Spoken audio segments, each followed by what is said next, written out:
మన ప్రభైన యేసుక్రీస్తు నామములో మీ అందరికీ నా హృదయపూర్వకమైన వందనాలండి. మీ అందరికీ నా హృదయపూర్వకమైన వందనాలు. దేవునికే మహిమ కలుగును గాక. హల్లెలూయా! ఈరోజు వాక్యము కీర్తనల గ్రంథము 78వ కీర్తన 70వ వచనం. తన దాసుడైన దావీదును కోరుకొని గొర్రెల దొడ్లలో నుండి అతన్ని పిలిచెను. అదే కీర్తనల గ్రంథము 78వ కీర్తన 71వ వచనంలో పాడి గొర్రెలను వెంబడించుట మాన్పించి తన ప్రజలైన యాకోబును తన స్వాస్యమైన ఇశ్రాయేలును మేపుటకై ఆయన అతన్ని రప్పించెను. దేవుడు ఎన్నుకొనిన మనిషిగా దావీదు పెరిగాడు. ఎంత గొర్రెల దొడ్లో నుంచి ఆయన్ను పిలిచిన దేవుడు నమ్మదగిన దేవుడు.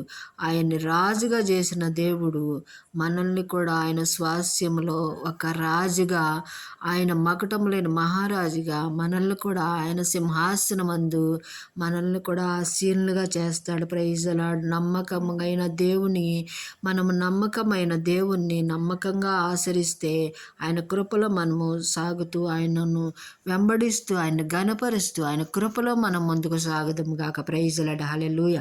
అట్టి కృప దేవుడు మనకు అనుగ్రహించును గాక. ఆమేన్.